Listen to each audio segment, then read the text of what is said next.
Now, the next site I want to talk about is Google Trends, and you can find it by going to google.com/trends. Now, Google Trends allows you to see basically the trends of a buyer market. You can see which keywords are rising so that you can look into exactly which keywords you want to rank on. So if you go to the site and you type in a specific keyword term, let's say we'll stick with the low cholesterol diet, and you can actually see the interest over time. So as I can see here, it's actually decreasing. And that's specifically what I want to know. I want to know if a trend is decreasing, is it really worth getting into that market? Now, Google Trends is great for this because it tells you exactly the forecast as well. So if I click on forecast, you can see what its forecast is going to be. So they forecast it to go, it looks like it's just decreasing and decreasing and decreasing.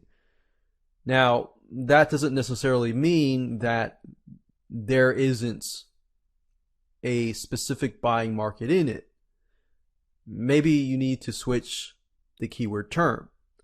So if we look down deeper, we can actually see the regional interest. The regional interest shows that the majority of people are in the United States, then South Africa, then Ireland, Australia, and so forth.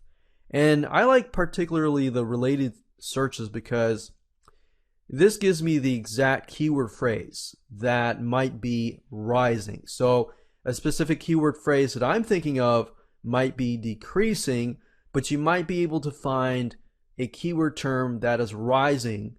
So it tells us that, okay, well, low cholesterol diets may be decreasing, but high cholesterol foods, cholesterol diet plan, low cholesterol recipes are actually increasing.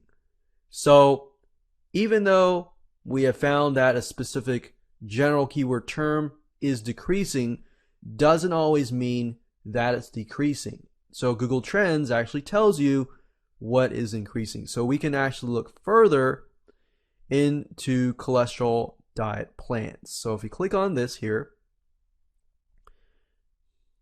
this will give you more keywords that are related to cholesterol diet plans.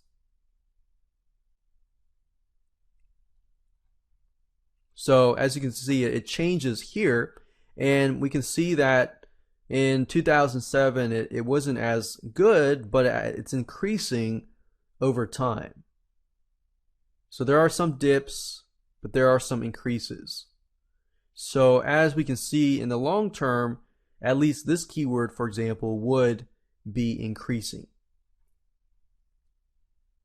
So the keywords that are in our heads are not always proven to be increasing or decreasing. So that's why you really have to get down to the research itself so that you can see what is real and what is not. Now, one thing I like about Google Trends is that if you really want to dig deeper into a specific city that might be searching for the specific keyword, that way it gives you a better idea of when you can market to and who to target, basically. So if you go under regional interest, as you can see here, and I click specifically United States, you can see that the search volume seems to be really high in Georgia, and then Florida, Texas, New York, and California. So maybe I want to dig deeper and click on Georgia. Sometimes it'll show you results, sometimes it won't.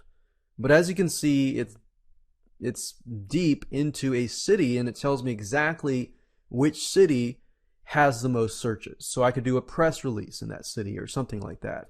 It gives me a better view of the long term in terms of marketing.